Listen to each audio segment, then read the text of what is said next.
Salam Imam Haryanto Insight. Pada kesempatan kali ini, Imam Haryanto Insight berada di IPB University, menyusuri kampus yang penuh inspirasi, menemui orang-orang hebat di IPB University, melihat fasilitas dan inovasi terbaru, mendalami penelitian dan perkembangan, mengunjungi area praktik dan penelitian, bersiap untuk wawancara eksklusif selengkapnya dalam podcast bersama Rektor IPB University Profesor Dr. Arif Satria, SPMSI. Salam Imam Haryanto Insight. Pagi ini kita sangat beruntung bertemu seorang orang penting dan petinggi di Bogor, Kota Bogor ya. Beliau tidak lain adalah Profesor Dr. Arif Satria, SPMSI, Rektor Institut Pertanian Bogor. Saya sangat berbahagia sekali pada ini. Selamat malam Pak. Gimana selamat pagi Pak? Pagi, alhamdulillah. Senang sekali Pak bisa berjumpa Bapak pada hari yang sangat luar biasa. Waktunya begitu padat dan sulit sekali ya. Kita sedikit berkenalan dengan beliau. Beliau adalah sekolahnya di IPB Bogor. Pada awalnya S1-nya adalah di bidang ilmu ekonomi pertanian, kemudian ambil S2-nya di bidang sosiologi pedesaan, kemudian ambil S3-nya di bidang maritime science, social science di Kagoshima University of Japan. Ya, beliau sangat berpengalaman dan mewadahi profesor juga sudah. Dan beliau adalah dekan termuda di FEMA. Hanya umur 39 tahun masalahnya Prof. 39 tahun sudah jadi. Dan kemudian beliau menjadi rektor yang pertama dan pada saat itu adalah pada saat tahun 2017 sampai 2022. Kemudian terpilih kembali 2023 hingga 2028. Beliau sekarang juga diamanati sebagai salah satu anggota Pansel KPK. Tapi kita bicara yang soal pendidikan saja. Baik, selamat pagi Prof. Prof, kita langsung saja nih Prof. Ini hal apa yang menarik Profesor berkecimpung di dunia pendidikan dan hingga menjadi rektor? Silakan Prof. Ya, menjadi rektor tentu karena panggilan ya. Panggilan bagaimana kita ini harus mencetak lulusan-lulusan unggul, karena kekuatan perguruan tinggi itu adalah pada lulusan-lulusan unggul dan juga pada inovasi-inovasi unggul. Negara mencetak calon-calon pemimpin bangsa dari perguruan tinggi yang harus dipersiapkan sejak dini. Oleh karena itu, apa yang kita lakukan di IPB adalah fokus pada lulusan unggul dan inovasi unggul itu, kemudian dikemas dalam sebuah konsep Techno-Socio-Planner University. Jadi ada dua pilar, satu Techno-Plannership, dua Socio-Plannership. Dua-duanya penting. Mengapa dua-duanya penting? Karena dua-duanya itu diharapkan bisa membawa impact. Kalau perguruan tinggi yang bukan independent university memang tidak fokus pada bagaimana creating value, dalam menciptakan nilai-nilai yang bermanfaat untuk masyarakat maupun untuk industri maupun untuk pemerintah. Karena itu kita di IPB dengan konsep Techno-Socio-Planner University atau Innopreneur University ini, kita ingin mencetak calon-calon tersebut. Karena itu kita mendorong dari awal sejak masuk IPB ini, siapa sih orang-orang yang akan kita rekrut.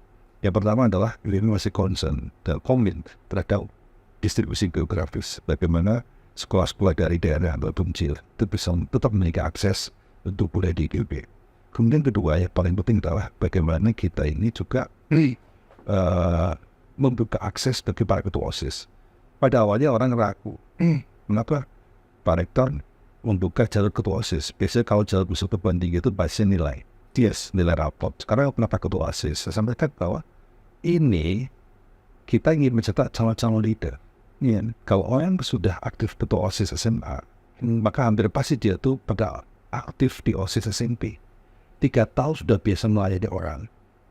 Kemudian tambah 3 tahun lagi di SMA ketua OSIS, maka 6 tahun dia sudah biasa mengambil keputusan cepat, negosiasi, lobby, public speaking, bikin proposal, menyelesaikan konflik, menggerakkan orang. Itu kan soft skill yang memang dimiliki oleh leader. Oleh karena itu dengan kita merekrut para mantan ketua OSIS, artinya leadership sudah ada, artinya tugas saya untuk mencetak calon-calon leader itu sudah 60%. Bayangkan kalau masih belum ngajar di kelas selama 4 tahun, bisa nggak yang kita ajar itu jadi leader? Nggak bisa. Dia harus bersentuhan dengan realitas, dia harus bersentuhan dengan banyak orang, dia harus bersentuhan dengan, ya itulah kemudian dari itu berkembang, proses lebih besar lagi. Mereka boleh masuk, tapi ke depan kita juga setelah masuk di IPB, kita siapkan ekosistem yang kondusif. Seluruh masuk IPB, begitu masuk IPB, kita berikan pelatihan 7 Habits of Highly Effective Leadership. Semua wajib ikut. Iya, Bapak wajib ikut. Yang pertama kali, kepemimpinan mindset. Calon-calon leader tidak ikut OSIS, semua mahasiswa IPB jalur apapun harus ikut itu. Mindset terus berubah, menjadi orang proaktif, menjadi orang yang bisa memanage waktu, menjadi orang yang menjadi mental pembelajar. Karena apa? Karena pelatihan itu bisa membuka orang untuk bisa menjadi seorang benar yang sejati. Nah itulah yang kemudian kita mendorong dosen-dosen untuk menjadi instrukturnya. Dan itu kemudian mereka tersertifikasi, sertifikat internasional. Ini sudah berlangsung kurang lebih sekitar 5 tahun ya, 2019, 2020, 1, 2, 3, 4, sudah 6 tahun sudah berjalan. Alhamdulillah. Nah kemudian setelah itu mereka melakukan talent mapping. Talent mapping ketahuan minat bakatnya di mana. Ada yang ingin jadi pengusaha, minimum 3%. Ada yang ingin menjadi akademisi, akan menjadi politisi, menjadi birokrat, atau menjadi pengusaha, profesional biasa. Dan ternyata yang menjadi pengusaha lumayan banyak. Nah kita punya program tahun depan Pak. Tahun kedua business planning, tahun ketiga business mentoring, business incubation. Kemudian kita siapkan program startup school, CEO school. Nah dari program-program ini ternyata 3 bulan lalu ada mahasiswa IPB sudah ekspor ke Amerika. Mahasiswa semester 5.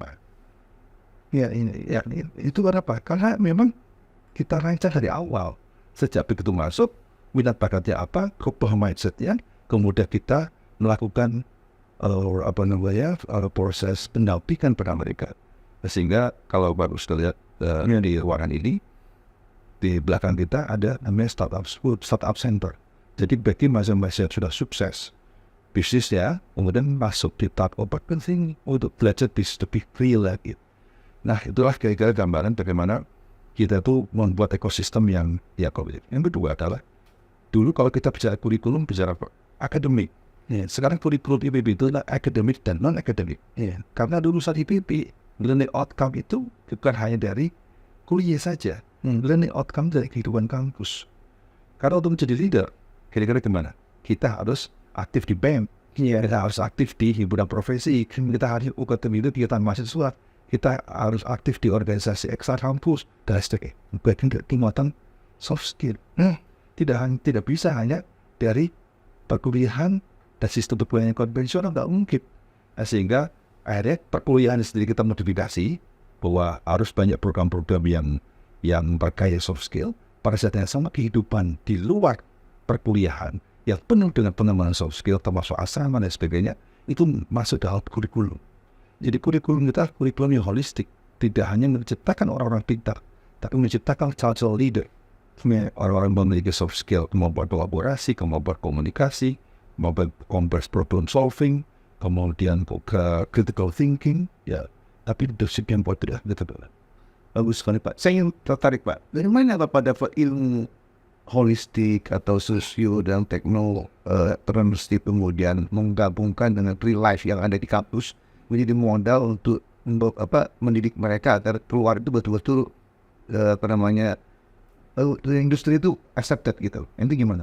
Dari ilmunya dari mana? Ya pertama kan pengalaman pribadi saya sebagai ketua OSIS SMP. Kini sebagai pengurus OSIS SMA. Ya kan saya merasakan bahwa saya ditempa di organisasi bukan di perkuliahan semata. Perkuliahan kan hanya memperkaya kognitif kita, kognisi kita, intelektual kita, kepintaran kita, tapi kehidupan nyata, kehidupan kemahasiswaan, kehidupan pelajar di luar kelas, itulah yang mengasah kematangan sosial.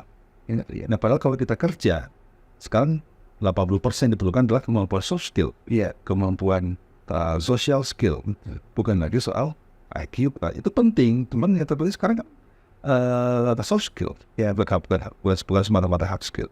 Nah, itulah yang saya banyak belajar dari pengalaman pribadi saya, sehingga saya merasakan bahwa kalau kita ingin cetak calon leader memang harus satu bibitnya bagus, kemudian kedua ekosistem kita ubah dan Dan alhamdulillah ini sekarang ditiru oleh banyak berkonflik. Nah, maksud saya gini Pak, menarik sekali Seven Coffee dengan Seven Hello Beer itu, kemudian ditambah lagi dengan mapping talenta mapping itu kebutuhan sebetulnya. Kau Pak mengerti betul, tapi Pak saya nggak bisa ya nggak memahami ini sebelum kita memberi masukan-masukan hard skill maupun soft skill pada mereka agar mereka tuh lulus tuh betul-betul diperlukan oleh masyarakat gitu.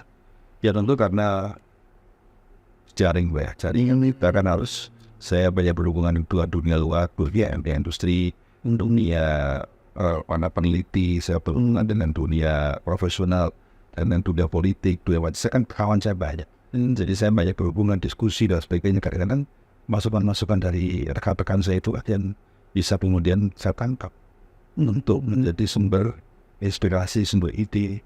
Kan ide bisa dari diri kita sendiri atau dari hasil kita dialog dengan banyak orang. Nah, kita ramu, kita kemas, kemudian ya kita buat lebih sistematis untuk bercerita soal itu. Dan kemudian kenapa Seven Coffee? Ya, bertanya. Karena pada tahun 90, pada saat saya semester 1 di IPB dulu, pernah mengikuti pelatihan. Yes, dan pelatihan itulah yang merombak pribadi saya. Karakter saya, cara berpikir saya, sikap proaktif saya. Setelah ikut kursus itu, saya berubah. Sehingga saya merasakan dampak dari pelatihan itu. Nah, sekarang saya merasakan itu satu lagi pada orang lain. Bahwa saya karena pelatihan inilah saya jadi seperti ini. Nah, sekarang saya berharap dengan pelatihan ini, yang lain-lain juga bisa tularkan, bisa lebih berkembang, lebih hebat daripada saya. Kalau saya sebagai dosen kan tugasnya adalah mencetak orang-orang yang lebih hebat daripada saya. Betul. Jadi saya juga sedih kalau mahasiswa saya kehebatannya terbatas dan sebagainya. Saya ingin mahasiswa saya lebih hebat daripada saya. Jadi apa yang Bapak dapatkan, apa yang Bapak rasakan, Bapak bagi. Jadi ada seluruh mahasiswa, seluruh dosen juga ada pikiran yang sama. Ya, sistem. Nah, kemudian sekarang kan bukan hanya sekedar mahasiswa. Dosen kan juga harus dilatih, Seven Coffee. Iya. Cara melatih terbaik dosen adalah dia ikut TLT. Iya. Menjadi instruktur. Iya. Sehingga di kelas pun dia bisa menjadi sumber inspirasi. Karena apa? Guru yang biasa-biasa saja hanya bisa menyampaikan. Betul. Guru yang baik bisa menjelaskan. Iya. Guru yang hebat itu menginspirasi. Luar biasa. Sehingga sekarang yang kita harapkan adalah bahwa dosen-dosen IPB adalah dosen-dosen yang menginspirasi. Bukan sekedar bisa menjelaskan dengan baik. Menginspirasi apa? Menggerakkan orang lain untuk berpikir lebih jauh, menggerakkan orang lebih semangat bekerja, lebih semangat belajar. Itu menginspirasi. Dan inspirasi saya harapkan bukan hanya dari kata-kata, tapi menginspirasi dari karya. Jadi saya mendorong dosen-dosen harus menghasilkan inovasi-inovasi. Di inovasi-inovasi itulah kemudian bisa menginspirasi banyak orang. Agar mahasiswa juga, saya bersama dosen ini, dosen punya karya apa? Karena dilihat karyanya apa sih, karyanya apa. Bukan kata-katanya apa semata. Kata-kata boleh, tapi karya lebih yang mana? Terus lagi Pak, gimana Pak komentar Bapak tentang jurnal penulisan dan opus itu apakah penting banget atau lebih banyak ke riset nyata yang bermanfaat buat masyarakat? Itu bagaimana Bapak tentang paradigma saya paradigma dan bukan paradigma atau. Dan publikasi ya ke masyarakat juga ya. Jadi jangan sampai itu bentuk saya nggak pernah paradigma atau paradigma dan kan dua-duanya penting Pak. Kita jurnal internasional untuk mengukur sejauh mana kemampuan akademik kita, kemampuan riset kita, dan sejauh mana pemikiran-pemikiran kita diterima oleh dunia luar. Kenapa? Hasil riset kita juga perlu untuk menginspirasi dunia. Jadi orang yang mampu banyak publikasi di internasional adalah orang yang bisa menginspirasi dunia. Memang kita bisa keliling ke dunia corong pakai satu-satu tulisan satu nggak bisa melalui social media. Pikiran-pikiran kita itu hanya bisa tersampaikan secara sistematis. Lebih luas kalau melalui ada media. Kalau saluran komunikasi interpersonal, tidak bisa terbatas. Saya bisa sehari 2 juta orang. Iya, tapi sekarang bisa jutaan orang hanya karena media. Itulah menulis menjadi penting. Nah, kedua, ke masyarakat juga penting karena prinsip saya adalah khairunnas anfa'ulinnas, sebaik-baik manusia adalah yang beri manfaat untuk orang lain. Sehingga sebaik-baik perguruan tinggi adalah juga memberikan impact dari kemajuan. Sehingga IPB sekarang fokus pada impact. Alhamdulillah sekarang kita sudah berada di 5.730 desa di Indonesia. Inovasi-inovasi kita sudah masuk ke desa-desa. Impact yang kita dorong. Dan sekarang desa-desa sebenarnya sudah ekspor. Ada ekspor kopi, ada ekspor manggis, ada ekspor kompos, ada banyak ekspor cabai dan sebagainya. Karena apa? Karena inovasi IPB. Sehingga orientasi kita bahwa inovasi tidak hanya bermain di pasar dalam negeri, tapi kita harus main di pasar global. Yalah, itu hanya bisa kita lakukan apa? Mindset. Jadi mindset itu meyakinkan orang bahwa IPB bisa menjadi hebat, bisa menjadi besar, meyakinkan petani. Petani juga bisa hebat, bisa sukses, bisa masuk pasar global.